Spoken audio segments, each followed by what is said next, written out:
Hello, friends.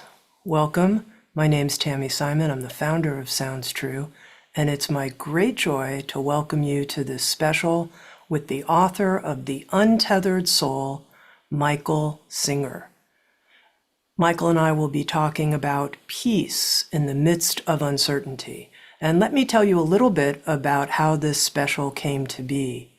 In having dialogues with our Sounds True One membership community, people said here at this time of accelerated change, and particularly as we are coming up on the election in the United States, we would love to have Sounds True directly address this topic. How do we find peace in the midst of uncertainty? And it occurred to us that our top choice here, Michael Singer, could he come onto our Sounds True platform and teach on this topic? So that's one stream that informed this special session. Now, the second stream is that Sounds True has had the honor of collaborating on the publication of the book Living Untethered, which in many ways is a second book in the Untethered Soul series, with the Untethered Soul being the first book. And here we have Living Untethered. It was published in May of 2022. And this book, dare I say, is another spiritual classic. And what I mean by that is it's a book you can return to again and again and again and get something new and fresh, and not just one thing, but many things. And in that spirit of Living Untethered being a spiritual classic, coming up in just a few weeks, a special hardcover edition of the book, a gift edition, will be published.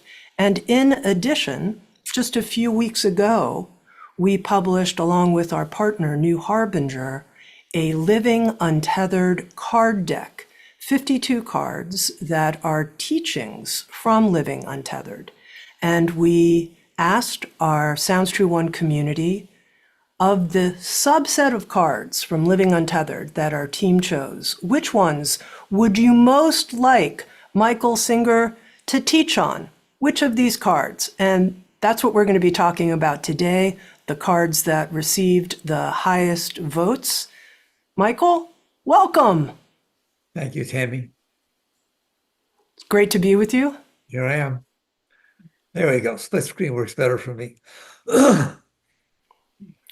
I'm curious, when you hear this theme, peace in the midst of uncertainty, right here at the top, what comes up for you? I always have more to say than there's time. What is uncertainty? It means you have in your mind a concept of how things are supposed to be. And you're not uncertain. You're very uncertain they're going to be that way.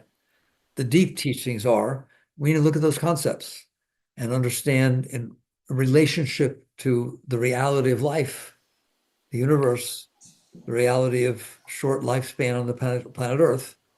Why have all these expectations? Why not come to peace, no matter what, then come out and see what you can do to help what's in front of you? So that concept of peace in the midst of uncertainty, it should be peace in the midst of anything. And then you come out and you serve. So that's how it comes to my mind. Peace in the midst of anything. Right now, during this live recording, a hurricane is making its way to the state of Florida. I'm curious, in the midst of a hurricane hitting the state you're in, how does that impact you? How do you look at something like that, a big weather event? It's the same thing. I have no control over the weather. It belongs to science. It belongs to God. It doesn't belong to me.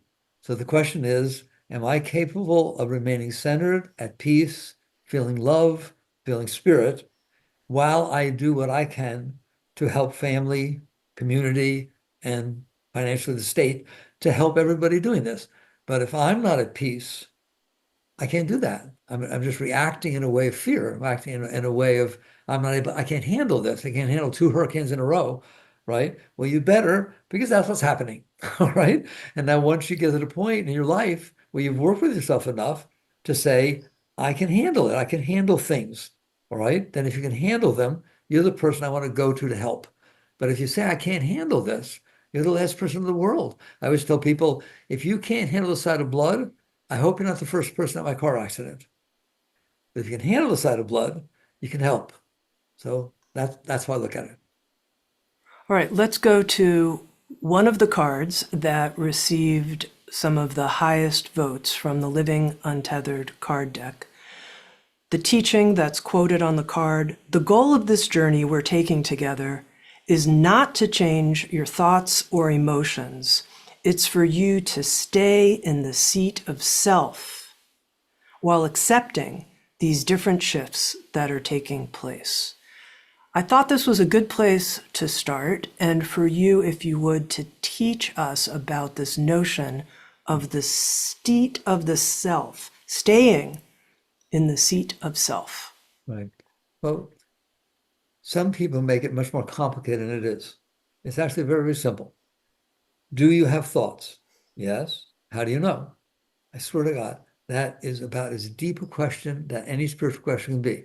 Do you have thoughts? Everybody knows they have thoughts. How do you know you have thoughts? Because I'm conscious of them. What does that mean? We just throw the words out. I'm conscious of them. It means you are conscious, and there are objects of consciousness, excuse me, such as thoughts and emotions. You're not them. You're not any of them. You're none of your thoughts. You're none of your emotions. Doesn't mean you don't have them, right? But you are aware of them. So the seat of self is the seat of consciousness from which you are aware of your thoughts and your emotions. The problem is the thoughts and the emotions are so distracting. We can get into that, I'm sure, over this hour, why it's that way. They're so powerful and so distracting that they pull your consciousness into them, and you start identifying with them as you. That's like saying you're a car because you're looking at it, right? You're a boat because you're looking at it. You're a house because you're looking at it. You are not your thoughts. You are looking at your thoughts. You're aware of your thoughts. You are not your emotions. But what about terrible emotions? You're not terrible emotions. You're aware of terrible emotions. And there are terrible emotions. The question becomes, can you handle that? And if you can't handle it, then you're a mess. And you can't really be of much service to the rest of the world because you can't even handle yourself. How can you help somebody else? So your work, it talked about the goal of life, right, is to learn how to stay centered, clear, in the midst, not just of uncertainty, like we said, but in the midst of looking at a car, in the midst of looking at a house, in the midst of looking at your thoughts, in the midst of feeling your emotions. Are you capable of doing that? And the answer, of course, is no, right? No, I'm not. But that's like saying, if you've never played the piano, are you capable of playing the piano? No. You never played tennis? You capable of playing tennis? No. Can you learn? Are you capable of learning to play tennis, learning to play the piano? Are you capable of learning to be able to stay centered and clear and not get lost in the thoughts, which you are not the thoughts, and not get lost in the emotions? Doesn't mean you don't deal with them.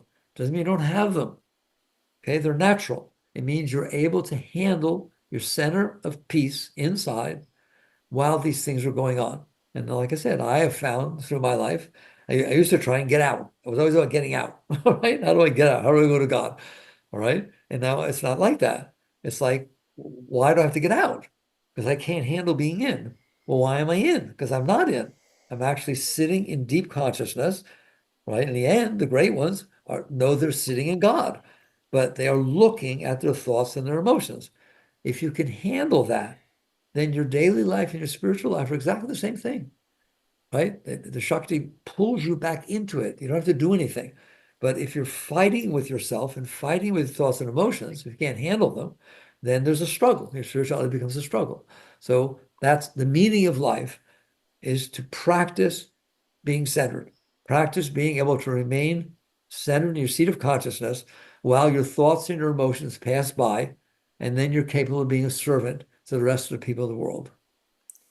Now, Michael, you mentioned the Shakti will pull you back in. And you know, it's interesting. With Sounds True, we've released the Michael Singer podcast, and often I'll read comments that people write about it and comments about interviews we've had. And often people say, what's he talking about? Shakti? And they spell it in all kinds of funny ways. And people are like, what are you talking about? What is Shakti? What do you mean? Excuse me. The way I like to explain Shakti is not in some great yogic state or sense. I sit there and say, and I'll look at you because I know you have. Have you ever felt love come up inside of you and just overwhelm you. And it comes up, doesn't it? It doesn't go down. It comes up. Have you ever felt enthusiasm? That all of a sudden you're so excited, so enthused. Enthusiasm, love, that's what Shakti is. That's an expression of Shakti. That energy that you call love is just a name for how Shakti is. Like the note C on a piano is still the piano. Note E is a piano, right? So Shakti is all of these energy states, but you give different names to them. So when love comes up inside of you, you're feeling Shakti, that energy. I like you to relate to it as something you really like. All right. When you're totally enthused, you can't wait to get to the project you put aside last night so you can go to bed. You wake up in the morning totally excited. That energy is Shakti. Okay. So that all the positive and constructive and expressive and cultural and creative energy that comes up inside of you is Shakti being free to flow. Well, why isn't everything like that? Because the Shakti gets blocked. And we'll talk about that later. You actually block that flow of energy so you don't feel it. Then you get depressed, you get scared, you worry, you have anxiety. That's what happens when you block the Shakti. It's sort of like if light is shining and you close the blinds, there's no light. All right. So Shakti is that light that when you're not closed, it naturally comes up inside of you. And if you fall in love with somebody, it's just different chemistry, interactive reasons, all right? The way they look, the way they act, the way they talk to you, the way they treat you, whatever it is, right? Causes you to be willing to open. You trust them, you're open. Then you feel the Shakti. It's like opening the blinds. So Shakti is that energy that is the most beautiful thing in all of life. Everybody wants it. Everything they do is to try and get it. They go on vacations, they do all kinds of things, right? To try and get that flow.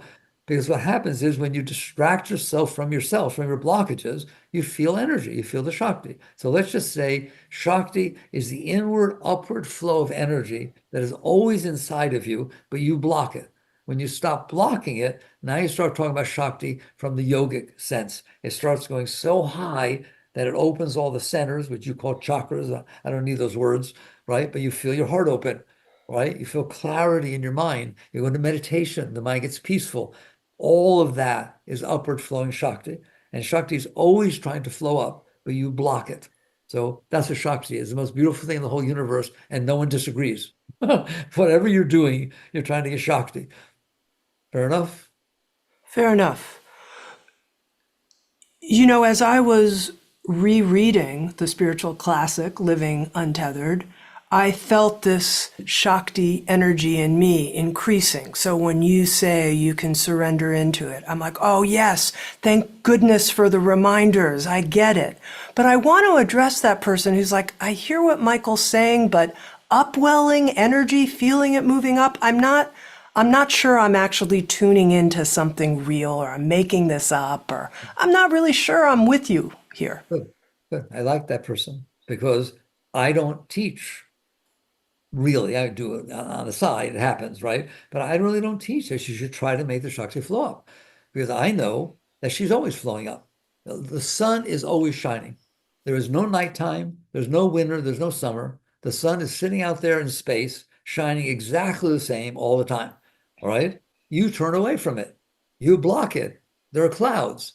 That's what's happening with the Shakti. You are blocking it. So, of course, you can't feel it. You're blocking it. I would rather have you work with understanding and releasing the blockages. Then you won't come to me and say, I don't know what Shakti is. They write me from all over the world. Oh my God, I didn't know it could be like this in here.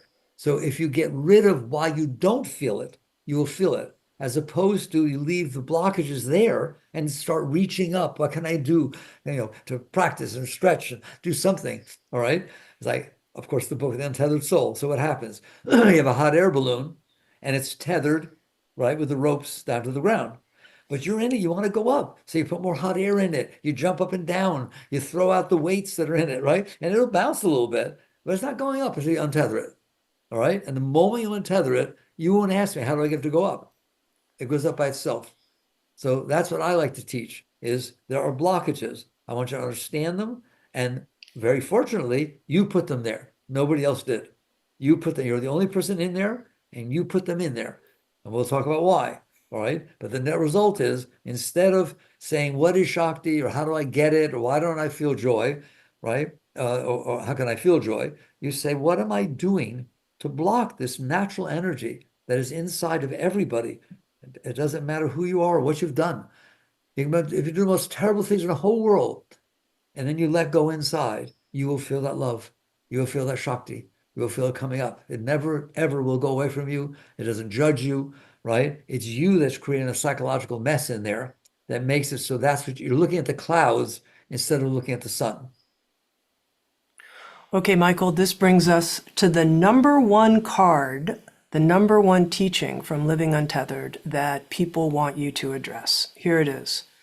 Since blockages were stored with pain, they're going to release with pain. That's where commitment comes in. Do you want to be free to live a deep, beautiful life more than you want to avoid discomfort? Since blockages were stored with pain, they're going to release with pain.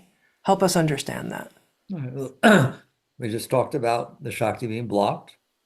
So let's do it. What are blockages? You don't have to take psych courses and read all kinds of stuff, right? You block yourself every single day, maybe every hour, maybe every minute, okay? Things happen outside.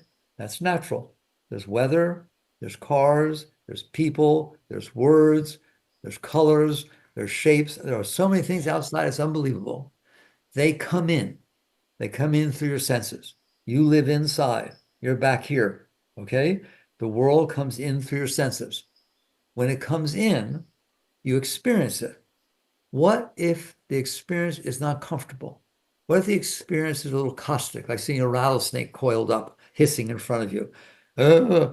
Like having your mother not come home when you were little, when she was supposed to, and you waited for her. Now, things happen outside that when they come in, they don't feel comfortable. Other things happen outside. I was using the example of rattlesnakes and butterflies. When a butterfly, you love it. It just naturally has a vibration, nature to it that makes you feel comfortable when it comes in. And a rattlesnake does not. Okay. What do you do when it's not comfortable? I don't have to teach it to you. You know what you do. You don't want to experience it. Why would anybody want to experience discomfort? Okay. So what you do is you attempt to protect yourself from that experience. You're not protecting yourself from the outside. It already happened. Understand that? Mommy already left or she didn't come home. Now she's home. All right. Or you had a bad relationship or things happen outside. Then they come in. Then they're over, but they're not over inside. Why? Because you don't want to experience them. So what you do is you push them away. I always teach, and everyone shakes yes when I say it. You have hands inside that can push things around. You can cling to things if you like them. You can push them away if you don't like them. The essence of it is this. If you kept your hands to yourself, everything would come in all the way in, past your heart, past your mind, directly to experience self. You'd experience it fully. Like you turn the corner, there's a sunset. It blows you away, right? And you say things like, it touched me to the core of my being. Everything is meant to touch you to the core of your being, but you won't let it go in there. I'm not letting this bad vibration touch me at the same place I let your hug touch me. Understand that? Okay. So what you do is you push it away. Where do you think that goes when you resist it? Is this resistance? You don't have to call it suppression. You don't have to get in psychology. You just resist that energy that came inside. That gets stored inside of you. Every single thing you ever pushed away is still in there. You didn't let it go. So what happens is it doesn't want to stay in there. It's trying to release. Okay. It takes your willpower inside to resist it. I mean, things are in there from 4 years old. Freud taught you that. When you're 4 years old, you resist. You took my blanket away too soon. This happened, that happened. Parents got divorced, whatever it is, even little things. You know, a friend was friendlier with somebody else than with me. Okay. It didn't feel good. So you push it away. It's still in there. You know it is. You have dreams. That's what psychology is about, right? That you have this stuff stored in there. You had dreams about it. If somebody says something and somebody's name that reminds you of, high school, all of a sudden you get weird inside because when you resist it, it stays inside. That's the most important thing you have to learn spiritually. If you can't handle it passing through, it's going to stay in there. And so what happens with that? You have to keep holding it in there. You have to keep manipulating and rationalizing. And what you end up doing is every single thing you pushed away, everything. Understand that? Everything. If Sally didn't say hello when you said hello to her and it made you feel a little bit weird, you might walk away from her next time you see her. You might go out of your way to not have to deal with her. Or if you do deal with her, first thing you're going to say is, why didn't you say hello to me yesterday when I said hello to you? When she was wearing earbuds. But even these tiny little things, you push them away and they stay in there because you know that they come back up. All right. It means they stayed in there. Those are your blockages. And what you do is, in order to be able to live in there with those blockages, is you make a house out of them. You take this one and say, well, this is a person that hurt me. I don't like them. This is what happened with a divorce. I don't want to get married. This is what happened when I was in Paris. All right. It was embarrassing things. They embarrassed me. I don't like going to France. You literally held on to these things and made them part of the I. You made a self-concept. I'm the one that didn't like this. I'm the one that liked this. I'm the one that and you take your whole past experiences that the past is over. The past is over. Doesn't mean you can't bring it back from your memory, but it's not supposed to come back by itself. Okay? It's just something that it's a memory bank that's in there. You both have to bring it back, but the past itself passed through when it happened, but you didn't let it. You stored it inside, and now you built a whole self-concept about yourself. Like I said, I'm the one who liked this. I'm the one who played Dorothy in Wizard of Oz in the 5th grade, and everybody clapped. That's not who you are. You would still be there if you didn't do that. So you built these things, you made a house out of your blockages, and now you defend it and you fight with it and you try to get everything in the world fit what you built in there. That's what ego is. It's a set of thought patterns that you held on to and then built a house out of them, and you're completely addicted to staring at them and protecting them. All right. Those are your blockages. That's what's meant by blockages. So what you brought up was they're stored with pain, they're gonna come back with pain. You store them with pain. That's why you stored them. You push them away. All right. You took something happened. I won't give examples. Somebody that'll hit somebody. All right. But something happened in your youth, or something happened yesterday, or something happened in high school. I figured high school really builds a lot of blockages, right? Very interesting place. So basically you pushed it away. So now if somebody mentions the name of the person that hurt you in high school, it's going to come back up because it got stimulated, it got brought back up, and it's going to feel exactly the same. You literally can walk into a room and have a smell like what your mother used to cook. And all of a sudden, if you loved your mother, you feel all this love. You just, oh my God, all this energy comes up inside. And if you didn't get along so good with mommy, right? You close and you get moody. That's what all of that is about, is that you stored these blockages. So if you stored them with pain, in order for them to release, you're going to feel the pain. But when you store them, you didn't have to. I know it's hard to talk about. People don't want to hear it. You didn't, yes, you didn't know how not to, but philosophically, you don't have to store the past. It's over. It comes in and it goes away. All right. And you weren't able to. You just weren't evolved enough. You weren't ready. And so you stored it. Now you understand, I don't want this stuff stored in here. I don't want to sit on top of a mine that can blow up. Christ said it. Don't build your house on sand. You built your ego on this garbage stuff. You built your ego on the stuff you couldn't handle. And so now you have to go out there and manipulate the world to try and make it be a way that you can handle. And it's very, very difficult. So spirituality is about catching on. That's not about getting what I want. It's not about avoiding what I don't want. It's about letting go of the blockages that are creating the sense that one thing is good and one thing is bad. I'm able to handle everything. Now I can serve, I can help, I can raise the outside. But I can't do that when I'm protecting my blockages. So if they were stored with pain, then come back with pain. And then the next, I'll stop. But the next question is, okay, I didn't handle it when it happened. How do I handle it now? But you have to want to. You have to decide, I don't want to live my life protecting the worst things that have happened to me. All right. I don't want to do that. I want to be free. Now we're talking about freedom. Freedom is not freedom for yourself, it's freedom from yourself. It's freedom from all these blockages you stored in there, and they can be released, all of them. And when they're all released, or at least enough of them, I'm telling you, you will be teaching me about the Shakti. I don't care if you ever heard the word, I don't care if you ever practiced yoga, I don't care if you ever meditated, right? You will come to me and say, oh my God, there's all this energy rushing up inside of me since I let go of this or let go of that. What is this? It's beautiful. It's unbelievable, right? And the great ones, the great masters, not only had that stuff gone, so enough energy flowed inside, they let go into the energy.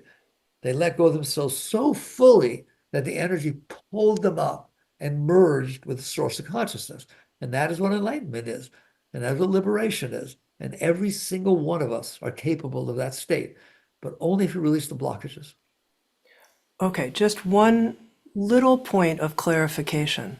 Why do I have to release the blockages that were stored with pain with pain? Why does pain have to be part of this process of release? Why can't I just see, oh, there's this thing, woo, poof, poof, no pain? Why do I have to go through more pain to Well, release the stored pain? okay. Let's say you saw a snake when you were little and it scared you. Okay. People have those experiences, correct? All right. So what did it feel like to see that snake? It was scary. I got scared. I got panicked. I got really scared. All right. But I don't want to feel that. So I don't want to think about it. I'm not, I don't have to call it denial, right? I call it resistance. So you push it away. Your will, you have will in there. Don't you ever let them tell you don't have will, right? I don't know what they're talking about. You have will. You can push things around in there, okay? And when you push it away, what happens is energy can't stand still. So the energy of the experience, everything has energy, comes in, passes through. It's like electricity passing through a wire. If it can't pass through the wire, something's going to happen. All right. So you used your will, inner will, to hold this event from passing through you. The event's already over, but the impact, the impression of the event coming through you, the energy of the event is being held down away from your consciousness by resistance. All right. What is that energy? Pain. Why'd you store it? Pain. I was afraid. I felt fear. I felt scared. That's what you stored. You stored the actual fear that you were feeling. You weren't willing to feel it. You weren't willing to let go at that time. So you stored it. So now when you start to let go, such as meditating or doing yoga or doing mantras or breathing, or doing what we want, okay? Or get into a relationship and want to feel love and then have somebody say something, remind you of something, okay? Or have them tell you, I was into reptiles when I was young. I used to keep a snake aquarium. Ah! All of a sudden, you don't like the person anymore. You feel all kinds of fear. I don't want to do with them. You understand that, right? You stored it with pain. When you try to let go, when you let go of that resistance, that's what's coming up, is what you stored. I don't care if it's 50 years ago. You still have it. And sometimes you feel, they go through psychology and they have a breakthrough. They say, I felt the same as I felt when I was 5. That's right, because you stored the emotions, the thoughts, the smells. You stored the entire package that was trying to come through and pass through. You resisted it. So when you let it go, it's coming up with pain, period. All right. And in my opinion, it's just my opinion, that what I've experienced is if you try to make it so you don't feel pain when you're releasing pain, you ain't getting anywhere. You're still protecting yourself from what you were not capable or willing to experience when it took place. You have to sit there, and when it comes up naturally, I don't say go find it. You don't have to find it. It will find you, right? When it comes up naturally, you have to say, I couldn't handle this experience 10 years ago or 3 days ago or 2 days ago. All right. I couldn't handle it. I couldn't handle what the person said to me. Now I'm uncomfortable when I look at them, when I think of them. You understand that, right? Now, am I willing to learn to handle the experience when it comes back up? Or am I going to rationalize, push it away, say, well, no wonder I feel terrible about it, but I can't believe he said that. Nobody should say that to anybody, right? In other words, I'm not willing to experience it. I'm not capable of experiencing it. Therefore, it's staying down there. And it spreads throughout your life. When it comes up, you have to be willing to say, wise enough to say, right? I couldn't handle it when it happened, but I'm going to practice handling it because I want to be able to live a free life. Rumi said it beautiful. One of the most favorite quotes from Rumi was as follows, right? Yesterday I was clever, so I was trying to change the world. Today I'm wise, so I'm changing myself. Okay? So I'm willing to work with what I wasn't able to work with yesterday. Just like you play the piano, you get better every day, right? If you will work with these things, then it's not that it won't come up with pain, right? But you don't say, hey, people have childbirth. They go back for first, second, thirds. I hear it really hurts. Okay. It's a very difficult situation, but it's worth it. Do you understand that? You have to look at this that way. You're birthing your soul. You're birthing your liberation by being able to handle the discomfort that you weren't able to handle before. And eventually you get to the point where you realize a lot of this stuff that I'm storing down there, Like the fact that the driver in front of me didn't use their blinker, right? Or that this went wrong, or that it's hot. In Florida, it was very, very hot, or there's going to be a hurricane, right? Well, I don't want to be a hurricane. I don't like to be hot. I don't like it, right? Then you're just not learning how to let things pass through. Ultimately, you want to experience life. It is God's creation. Here it is. It's in front of you. You're experiencing it. Let it pass through, experience it, learn from it, and then come out and help, come out and serve. So it's going to come up with pain. Like I'm saying, it's stored with pain. It's coming back with pain. Why? Because that's what you stored, right? And it doesn't go away down there. You understand that? The pain does not Yep. dissipate. It's like we say, if I pollute the air with my factories, it doesn't matter. It'll dissipate. No, we're finding out it doesn't dissipate, right? It does not dissipate down there. It's like a virus. It goes down there and destroys everything. All right, there's so much I want to ask you about Okay. here, Michael, but one thing is you don't use the word trauma very often. And yet, in the current discourse about what do we do with these things that have been pushed down, that's the word many people use. How do you relate to that notion that what you're talking about is our stored trauma? Well, trauma is a very special word, meaning this was so bad, right, that I can't even think about it, deal with it. It a child can see a car accident where their parents got in, happen to see it, and never talk again for the rest of their life. They're traumatized. So I save trauma for that. There was it's just an extreme situation of what we're talking about. Okay. And it is true that just as our physical body has protective mechanisms, came through evolution, right? We've now done that with our psyche. Okay. Things can be so much that we don't like it that psychologically, this is psychology, not yoga, all right? But they touch each other, right? That psychologically, the reaction was still the same process. The reaction was so strong and so powerful. This is not coming in here. Okay. Denial, resistance, suppression, repression. Those are all those words from a very traumatic experience. Okay. Can it be released? Of course it can be released. You're holding it down there. Now, I have to qualify. Can there be physiological problems with the brain, with this, with that, to where you're not able to handle things? It's not a psychological thing. It's a physiological thing. All right. That can happen to people. It's rare. Most of it is a psychological thing that the experience was so damaging, so scary, so overwhelmingly negative, right? That the immediate reaction was push it away and keep it away and don't talk to me about it. It's like this one. You know, we don't talk about that subject around your father or daddy. You understand that? Because he stored stuff down there. So there is trauma. It's just an extreme situation, what we're talking about. Okay. Can it be released? Yes. Do not ever let them tell you it can't be released. But it can't be released now. Just like you can't play McEnroe for tennis right now. Okay. You can't play Beethoven and Tsukowski when you sit down at the piano. You have to learn. You learn with the simplest things. Learn to handle the heat instead of complaining about it. Try to find some positive, constructive ways to look at the things that you don't want to experience. I know we don't have a lot of time, but I always use the example because it happened to me back in the 70s. It's hot out here in Florida. I didn't have air conditioning in the car or in the house. All right.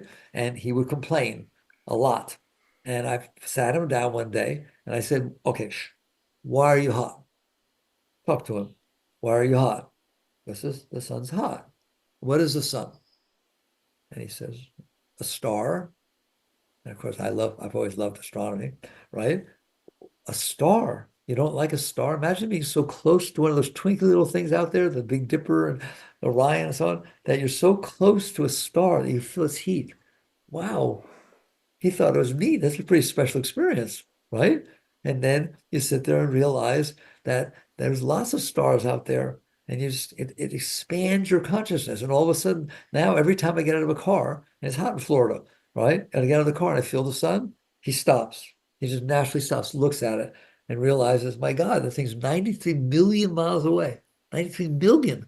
Miami's 360 from Gainesville, right? It's 93 million miles away and I feel its heat. How hot must that thing be? And it elevates me now. Period. I don't care how hot it gets, right? It brings me up. You can do that with everything. The driver in front of you is driving 10 miles an hour below the speed limit. Okay? Take a breath. Think, well, that could be my grandma. It's her last year of being able to drive. What, I go beep at her, tailgate her, right? Let me make a nice experience. You can use positive thinking. You can use release. You can use meditation. You can use breathing. But don't let yourself instinctually push these experiences down or they stay down there. Right? You go to work. You got this driver in front of me. Oh my God, didn't use his blinker. I couldn't even almost. What are you doing? It's a past experience. It's over. Let it be over. That's what Ramdas meant by be here now, isn't it? Okay? Be here now by letting go of the part of you that wants to be there then or hold on to what happened in the past. So did I answer you on trauma? I'm not a psychologist.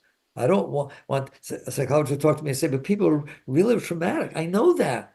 They need to start with simpler things and learn how to let go. And over time, I've met lots of people that have PTSD, all right, from war and stuff like that, who told me, psychology told them they would always have this. They have to learn to cope with it, right? But they started letting go and practicing. And they realized, I don't have to have this inside of me. I can look at the experience and say, that's an experience I had. It's over. Well, that's how I want you to feel you can let go of everything. You're capable, but not at this moment. You have to practice simpler things first, and then it will happen. All right, let's talk about this process of releasing blockages. And one of the things you write is that the roots of these blockages, these unfinished energy patterns, live in our heart. And I thought this was really interesting. And the one diagram you include in Living Untethered is a diagram about different ways that energy can either be blocked or move out or move through the heart. And I wonder if you can take us through that. Yeah, somebody once said, the root of the mind is in the heart. It took me a long time because I used to fight with my mind. All right. The root of the mind is the heart. Okay. The heart is extremely sensitive. You know that. Somebody says one word, the wrong, not just the word, how they said it, what accent, were they covering their third chakra with their body language? Like, we are so sensitive, it's absolutely ridiculous. It's no wonder we can't live in this world. All right. And then what happens is that generates your thoughts. So if something hurt you in the past and you store it inside your heart, you'll start thinking about things. You'll think about how to avoid it. You start judging people. All of it comes from the sensitivity and the stuff you stored in your heart. So basically, it comes back down to the exact same thing. If you're blocked, the energy can't flow through your heart. You say you want love. You think you need to find somebody. I'm sorry, I know it's not politically correct to talk the way I am. You think you need to find somebody to feel love. That's not true. Love is a flow of energy inside of you that's passing through your heart, passing through the fourth chakra. If that flow comes up, you feel that for a leaf, you feel that for a bird, you feel that literally. You wake up in the morning, hear the birds are chirping, tremendous love comes pouring through your heart. In fact, you will reach a point, if you will work with this, that if you wave your hand across your heart, you could lay down in love and pass out for as long as you want. That's how open you are. Okay? So that basically the heart is capable of being open. I already told you. Why is it not open? Because you closed it. You blocked it. You do it all the time. Right? You feel open to somebody, they say one thing that you don't like, you bam, that thing's closed. Funny, right? It's not so easy. Is it easier to close the heart or open it? Ha ha ha. Right? It can close in a bit of a second for a million reasons. Kind of hard to get it open. Everything has to be exactly right and stay that way. Right. Catch on. You don't want to do that. You don't want to close your heart. You're closing it willfully to protect yourself. But you're not protecting yourself. You're protecting the garbage you stored down there that is getting hit because the events in the world are bringing back up all the pain you stored down there. So you have to be willing to sit there and say, I don't want to spend my entire life protecting the lowest part of my being. I am willing to say, I will go through life. It hits what it hits. It brings up what it brings up. And I'm going to first try to let go, try to learn from it, learn to free myself. Then I don't have to be perfect. I will then, with the clarity I get from that, look to see, can I help? Is there something I need to be doing in this situation?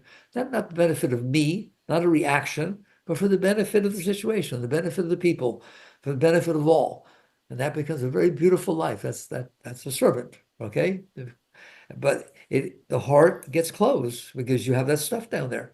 So as you release the stuff, Shakti comes up. It's a very beautiful process. Enough Shakti, at some point, there's a name for it in India, Udavav, something like that. I don't know what it is, all right? Where literally the yogis say the energy changes direction and it starts to flow up. Now you don't realize it. You're down, you're pushing down, you're looking out to make sure things don't hurt you, and you can control everything. That's a downward flow of the energy.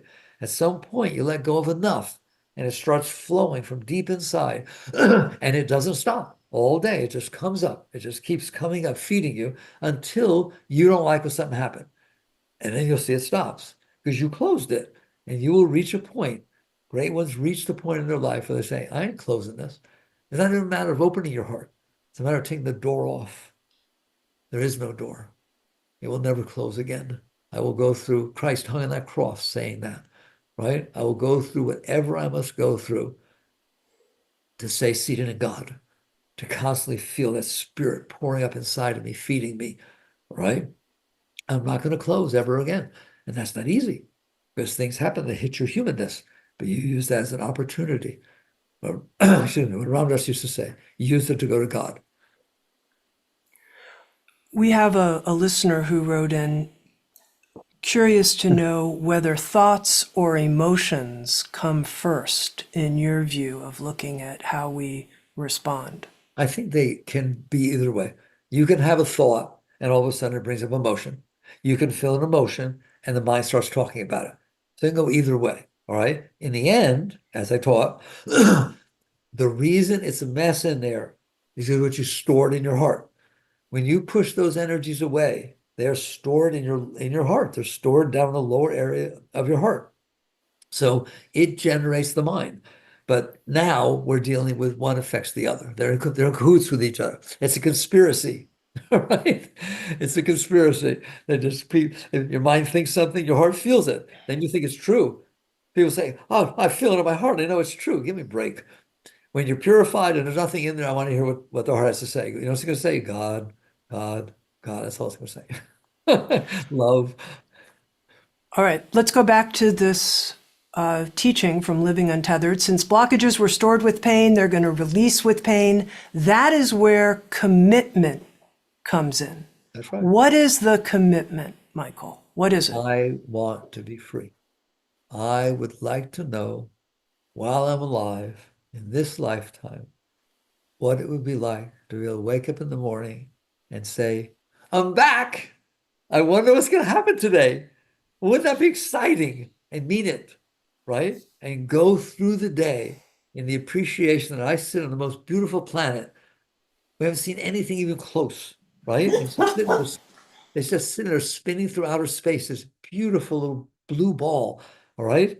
And everything else is so far away and they're so big. We talked about the sun a moment ago. So you recognize that the sun is a star. There are 300 billion of those stars in your galaxy, and there are 2 trillion galaxies. And you're on this little beautiful planet filled with life, filled with people and plants and animals and everything. And you are always in a state of awe. Okay? That's where you are. Are you committed to say that the pole star of your life is to get there? Yeah, I don't care if it's 1 minute. I want to experience what it's like to be free, totally free, and to feel real love, unconditional love that doesn't change, all right? And to get in the presence of what is the source. Ultimately, you'll get high enough and you realize my consciousness is experiencing all this Shakti. Isn't that wonderful? That's nice. But at some point, it's going to dawn on you, where did the consciousness come from? What's the source of consciousness, right? And all these very high thoughts or openness, right? Open you up to devote your life to that. And you commit yourself to that. You commit yourself to, if nothing else, I'm going to use life to go to God. I'm going to use life for self-realization. You're going to lose life to find out what are the true secrets of the universe. Where did the masters go? When Meher Baba said, my consciousness was like a drop of water staring at my mind. It fell away. When I stopped staring, it fell back into an ocean. Find that drop of water out of the ocean. You'll never find it. It merges.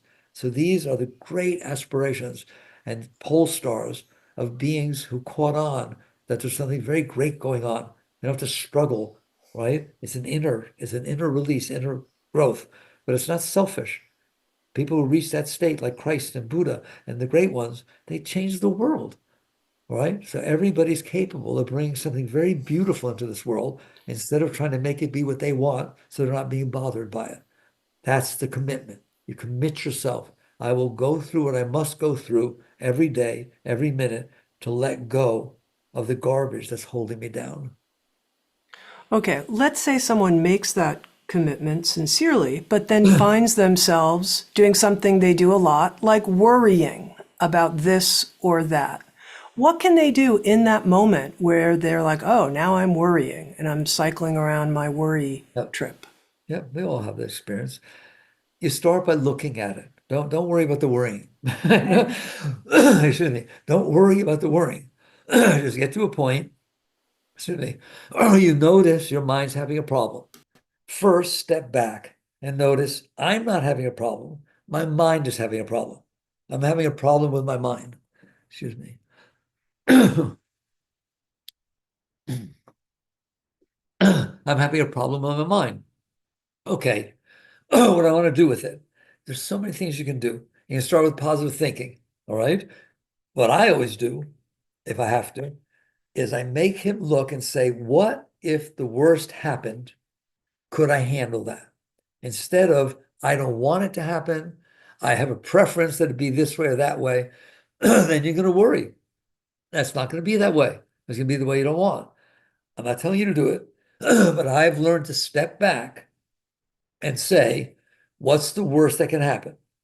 And then say, I can handle that. I don't even give him a chance to ask, can you handle it? I can handle that, period. And when I did the interview with Oprah on this book, on Living Untethered, she said when she read the book, she ended up with knowing what the best mantra for the Western mind is. I can handle it. I can handle this. You should always say that. Never say, I can't handle this. So if you can handle it, there's nothing to worry about. You now have a bottom line. I can go through what I need to go through. It may be painful, but I've learned to handle pain. It may be discomfort, whatever it is, but I would rather than worrying about the future or bothering myself about the past, I'd rather have my mind understand I'm here to help you. The self is higher than the mind. I'm here to help you. We will be fine. Heart, same thing, right? The mind's the brother, the heart's the sister, and you're God. And so the self in there looks down at that and says, we're going to handle it. I'm fine. Don't worry about it. Now, is there something I'm supposed to be doing? Maybe there is. Maybe there's something that you can help. Excuse me. But not help yourself. It's about helping others.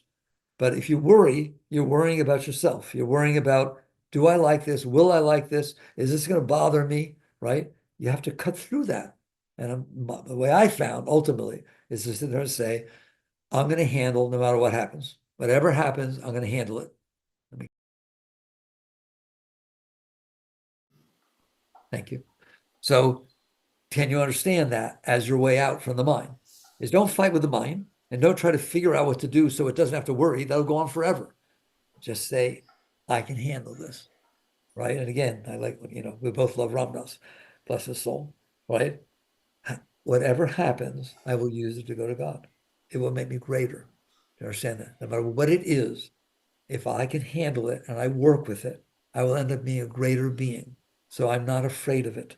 I'm not afraid of the future. I'm not afraid of what happened in the past. I can handle it. That's like what Oprah said. That's a great mantra. I can handle this. That's how you undercut worry. Okay, this brings us, I think, in many ways to the centerpiece of what we're talking about being willing to feel pain, to release stored pain.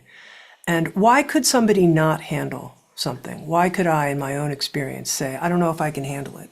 It's because of how much it's going to hurt. The pure, raw, unbelievable, burning pain. And the last part of this card that we've chosen from the Living Untethered card deck, do you want to be free to live a deep, beautiful life more than you want to avoid discomfort?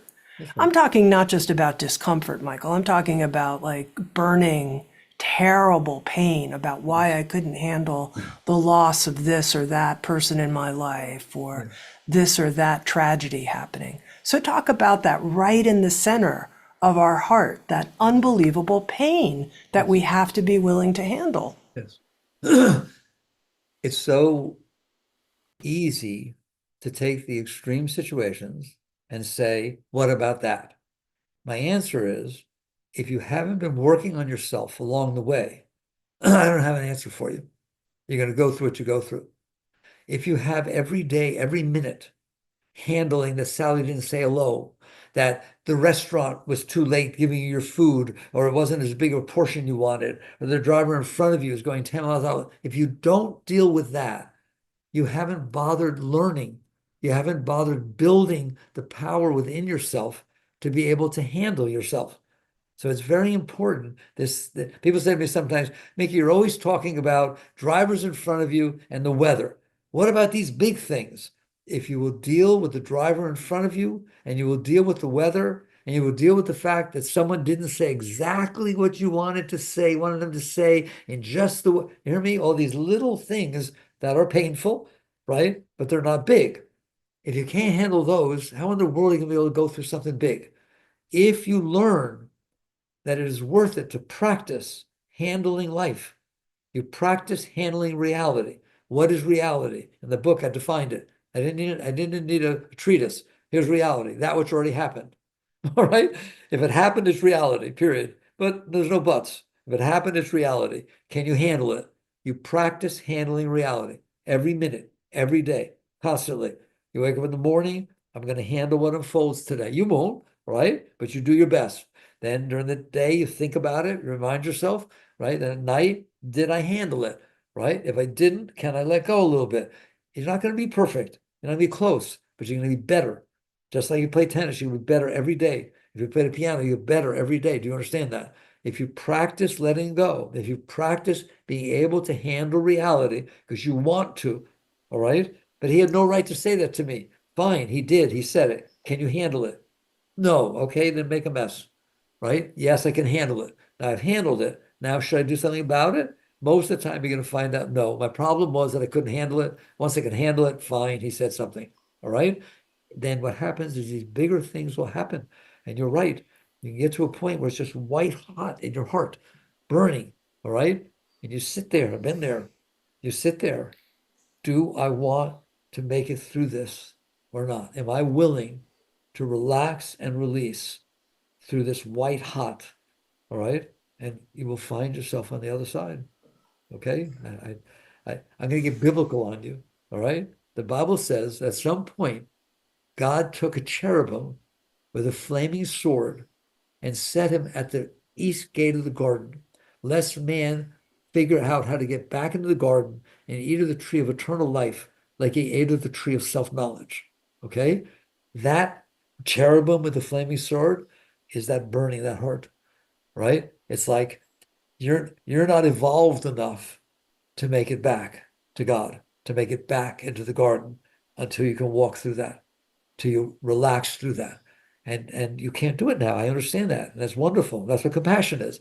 Understanding, okay, I understand you can't do that now. Compassion is different than sympathy. Compassion is not, oh yeah, I know what you're feeling. I have felt it too. That's sympathy. Compassion is, I have been through these sort of things and I know you can do it, but I know you can't do it right now. Compassion is a love, like to take a child and say, yes, I know it hurts, but you can learn.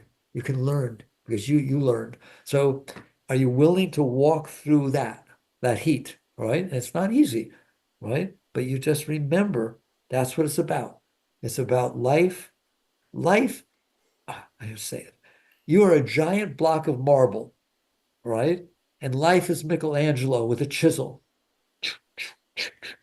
You, oh no, ow, ow, ow. Then you start seeing the arm of David coming out of your chest. And you realize that's what this is all about. Life is God freeing me to be the most beautiful thing that could possibly be. Am I willing to go through that?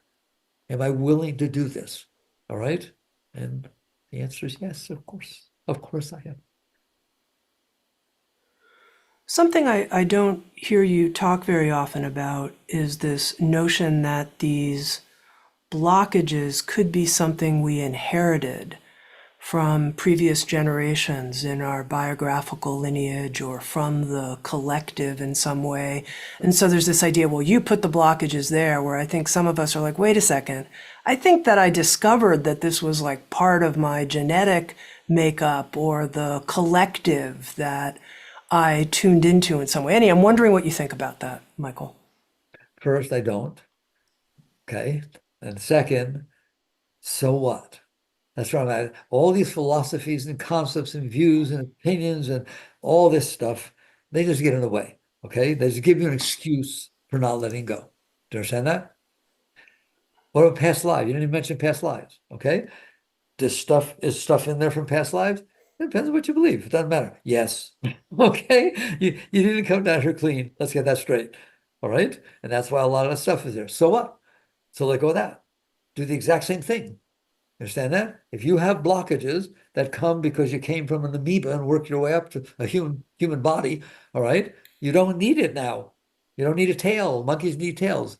You don't need this stuff keeping your consciousness distracted from who you are.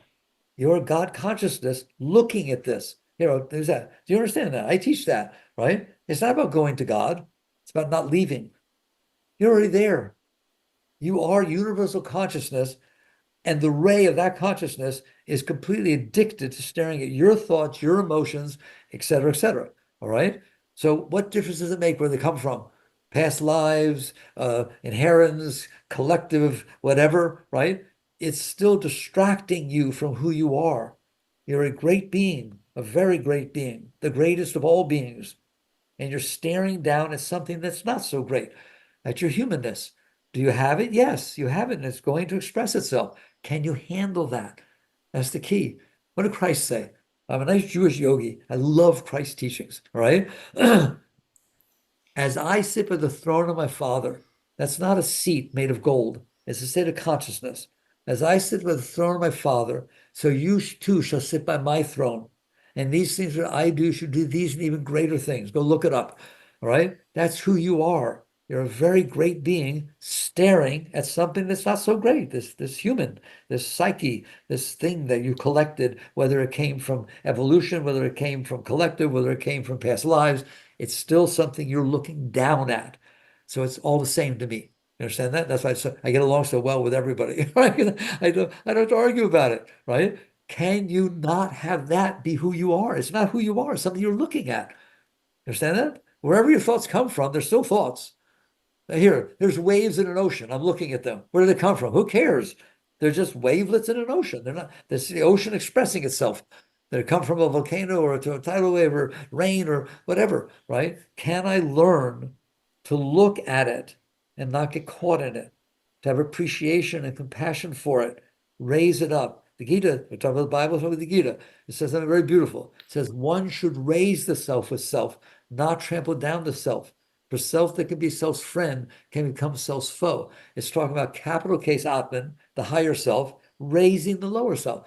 So I don't care where the lower self came from. I give you explanations, and it is true, right? In the different things I teach, and especially in Living Untethered, right? But the point is, if it's down there, raise it up. Raise it up. Okay? People say, I have animal tendencies. Yes, you do, but you're not an animal. You're looking at the tendencies of an animal, all right? You're higher than that. Raise that Shakti up so that now you don't feel like killing somebody or hurting somebody, all right? To get even. You feel compassion. Buddha said compassion was the highest state. So you just keep raising the energies up. Do you see why it doesn't matter where they come from? That's I just a do. mind game. I do. All right. Here's, I think, a good note for us to end on. Our final card here from the Living Untethered card deck. Because I've received several questions here, Michael. I'm following this. I want to release the blockages. I'm not quite sure how, though. There's this burning in my heart. How do I do it? How do I do it? Here's this card. You are capable of simply relaxing and not engaging with disturbed energies. At first, this seems impossible because you're trying to get the disturbance itself to relax. Don't do that. You relax. You who are witnessing the disturbance, simply relax in the face of it. Right. I'm glad Maybe you could teach on this, and this will be a good note for us to Okay. end our conversation All on. right. I'll do it as follows. I'll start at the highest state, then we'll work down a little bit. You're in a tug of war. You don't want to be in a tug of war. You want to go have lunch. Okay? But you're in a tug of war. And the entire football team's on the other end, and you're being dragged through the mud. And you're trying to figure out what to do. And so I do this in Living Untethered. So you start learning how to dig your heels in, how to lean special ways, learn martial arts, just work with the chi and the energy to get the balance right. You're doing all that because you want to go eat lunch. You know, there's an alternative. What? Relax your hands. What? How's that going to make me win? What is winning? I thought you want to go have lunch. Relax your hands. It's over. That's the difference between having to win the energy, to get it to be the way you could handle, as opposed to saying, fine, there's pain. Fine. Somebody says something to me. It's not comfortable to me. Do I have to rationalize it? Do I have to justify it? Do I have to do what I can to tell everybody about it so they agree with me that it should have hurt? All right. Do I have to change what I'm experiencing? Or can I, the one who's experiencing it, not the experience, the self, the consciousness, can it just say, okay, relax, lean back, and let go? That's equivalent to letting go of that rope. And all of a sudden you realize, oh, MG, I'm fine. I'm fine if I'm not fighting with it. All right. And again, I always make the point because people bother me, they try to challenge me about it. It doesn't mean you don't interact with the world. You just don't interact with the world because you can't handle it. That's a whole different ballgame. I can't handle what you said. Then I shouldn't be talking to you about it. I have to handle what you said and then see if I can do anything to help. Understand that? Otherwise, it's all about me. Okay? So that's what the answer is. Now, you can't do that when all of a sudden your heart hurts, somebody leaves you. But if you work with yourself every minute of every day, like people say to me, you don't teach meditation. I meditate. People should, meditation is wonderful. My Guru Yogananda, everything was meditation. All right. So my job isn't to teach meditation. It is to teach you what to do when you're not meditating. All right. It was just more important than meditating. Shh, I didn't say that. Okay. Very good, Michael. I always benefit so much, and I know our listeners do, from hearing you. So thank you so much for this special session. Thank you. It's an honor, honor to get to talk with you. I always love talking with you. Thank you so much. Bye-bye. Living Untethered, the new gift edition, available in a few weeks, and the Living Untethered card deck. Thank you, friends, for being with us. Thank you. Bye-bye.